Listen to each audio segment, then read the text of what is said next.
নমস্কার বন্ধুরা, জেপি কিচেনে সবাইকে স্বাগত। আশা করি সবাই ভালো আছেন। আজ আবার একটা নতুন ভিডিও নিয়ে আপনাদের কাছে শেয়ার করার জন্য চলে আসলাম।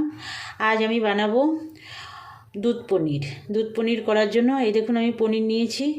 এই পনির আমি গরম জলে লেবু লবণ দিয়ে ভিজিয়ে রেখেছি।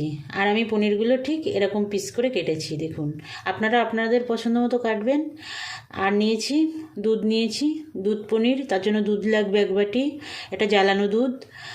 আর নিয়েছি ধনে আর জিরের গুঁড়ো দুটো মিলিয়ে 1 চামচ, একটু চারমগজ নিয়েছি, সাদা তেল, আমি রান্নাটা সাদা তেলে করব, আপনারা সর্ষে তেলেও করতে পারেন, কোনো অসুবিধা নেই।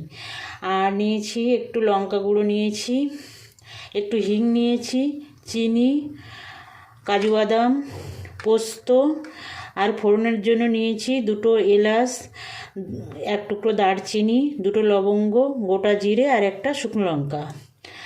আর নিয়েছি 4টে কাঁচা লঙ্কা আর স্বাদ মতো লবণ, একটু ঘি নিয়েছি, আর সানরাইজ শাহি গরম মশলা নিয়েছি একটু। এবার আমি পনিরগুলো ধুয়ে তুলে নেব, তুলে জল ঝরাতে দেব। আর পনির আমি দোকান থেকে আনলেই আমি এই লেবু আর লবণ দিয়ে গরম জলে লেবু লবণ দিয়ে আমি ভিজিয়ে রাখি, তাহলে পনিরটা নরমও হয়, একদম ফ্রেশ হয়ে যায়। আপনারা করে দেখবেন, খুব ভালো হয়। এবার আমি মশলাটা করে নেব। চারমগজ, কাজু, পোস্ত, তারপরে এই টমেটো, কাঁচা লঙ্কা সব আমি বেটে নেব। আর 1 ইঞ্চি মতো আদাটা নিয়েছি, 1 ইঞ্চি আদা আমি বেটে নেব একসঙ্গে। তার সঙ্গে আমি এই গুঁড়ো মশলাগুলোও দিয়ে দেবো, দিয়ে বেটে নেব। তাহলে সব মশলাগুলো বেটে নিয়ে ফেরত আসছি বন্ধুরা।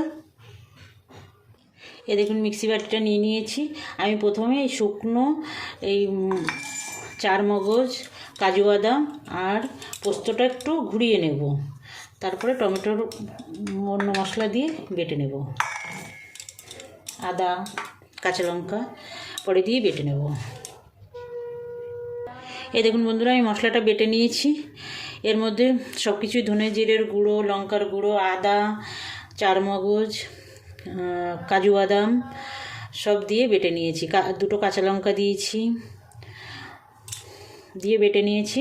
এবার আমি পনিরগুলো ভাজবো। দেখুন বন্ধুরা, কড়াই বসিয়ে দিয়েছি, তেলও গরম হয়ে গেছে। এবার আমি এই তেলের মধ্যে একটু ঘি দিয়ে দেবো। সাদা তেলে একটু ঘি দিয়ে পনির ভাজলে পনিরের স্বাদটা অনেকটা বেড়ে যায়।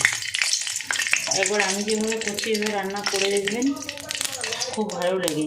আমি এই পনিরের লবণ হলুদ কিছুই মাখাবো না, কারণ আমি তো হলুদ দেবই না রান্নাটায়। আর পনিরটা আমি লবণ জলে ভিজিয়েছিলাম, তার জন্য যেটুকু লবণের দরকার ওই লবণ জলেই হয়ে গেছে। তেলটা ভেজে নেব, কড়া করে ভাজি করুন।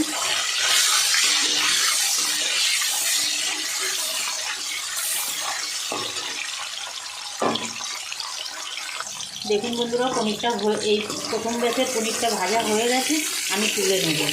খুব লাল লাল করে ভাজলে পনির শক্ত হয়ে যায়, যার জন্য একটু কম ভাজতে হবে। না ভাজলেও ভালো লাগে না, তার জন্য ভাজলেও হবে, কিন্তু খুব কড়া করে না। আবার পনির ছেড়ে দেবো ভাজার জন্য। সবগুলো একসঙ্গে দেবো না, ভেঙে যেতে পারে, অল্প অল্প করে ভেজে নেব। দেখুন বন্ধুরা, আমার সব পনিরগুলো ভাজা হয়ে গেছে। এবার আমি এই তেলের মধ্যেই ফোড়ন দেব। আমি আর তেল দেবো না, অনেকটাই তেল দেওয়া হয়ে গেছে। আমি একটু প্রথমে হিং ভেজানো জল দিয়ে দেবো। আমি জলে ভিজিয়ে রেখেছিলাম হিংটা, দিয়ে দিলাম।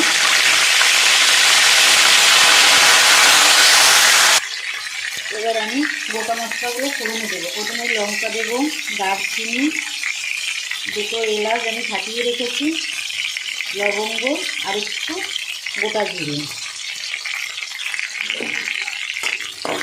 ফোড়ন থেকে যতক্ষণ সুন্দর সেন্ট না বেরোয় ততক্ষণ আমি এটাকে ভাজবো।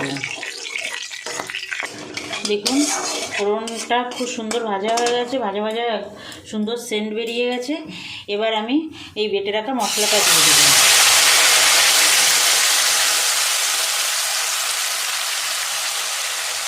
দিয়ে এবার ভালো করে কষাবো মশলাটা।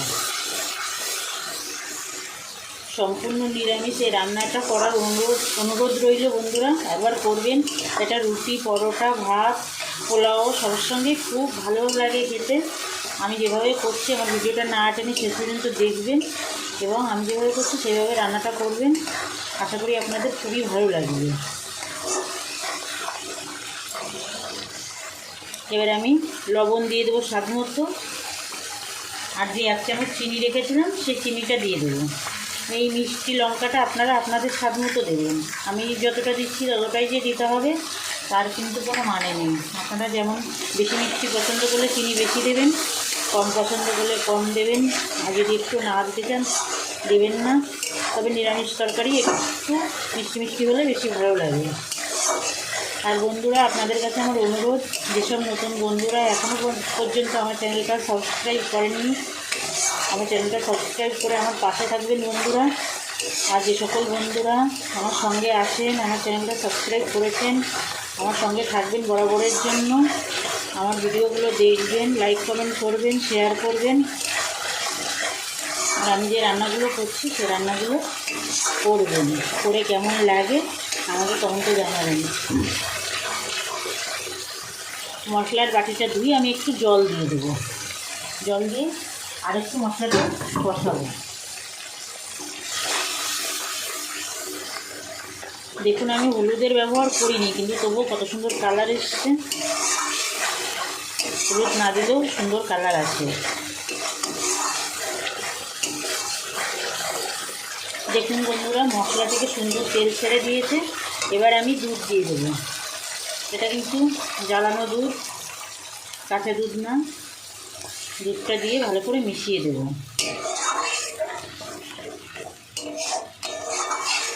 দেখুন সুন্দর কালার চলে এসছে।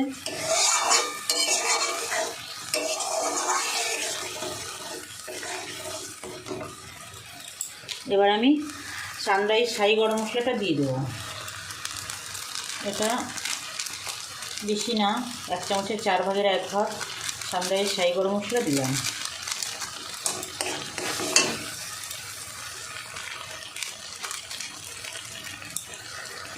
এবার মিশিয়ে নেব সানরাইজ শাহি গরম মশলাটা। ঝোলটা ফুটে উঠেছে। এবার আমি আঁচটা মিডিয়ামে দিয়ে পনিরগুলো ছেড়ে দেব। ভেজে রাখা পনিরগুলো দিয়ে দেবো। একদম ঝটপট রান্নাটা হয়ে যায় বন্ধুরা, কিন্তু খেতে দুর্দান্ত হয়। তার জন্য আপনাদের বানানোর অনুরোধ রইল। দেখুন কত সুন্দর হয়েছে। একটু গ্যাসটা জোরে দিলাম, সামান্য একটু ফুটিয়ে নেব। 2 মিনিট ঢাকা দিয়ে রাখবো। মিডিয়াম আছে দিয়ে ঢাকা দিয়ে রাখবো। দেখুন বন্ধুরা কেমন হয়েছে। এই যে ফুটছে। এই 2টো কাঁচা লঙ্কা দিয়ে দেবো, দিয়ে আর একটু ঢাকা দিয়ে রাখবো।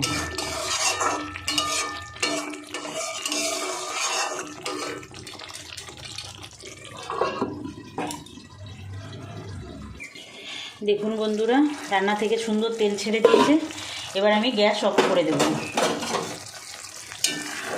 দেখেছেন কত সুন্দর হয়েছে, খেতে দুর্দান্ত হয় বন্ধুরা, বানাবেন। গ্যাস অফ করে দিয়ে 2 মিনিট ঢাকা দিয়ে রাখবো, তারপরে নামিয়ে নেব। এই যে বন্ধুরা রেডি হয়ে গেছে দুধ পনির। দেখুন কত সুন্দর হয়েছে, বানাবেন একবার। আপনাদের বানানোর অনুরোধ জানিয়ে আজকের ভিডিও এখানে শেষ করছি। আবার দেখা হবে নতুন কোনো ভিডিওয়। নমস্কার।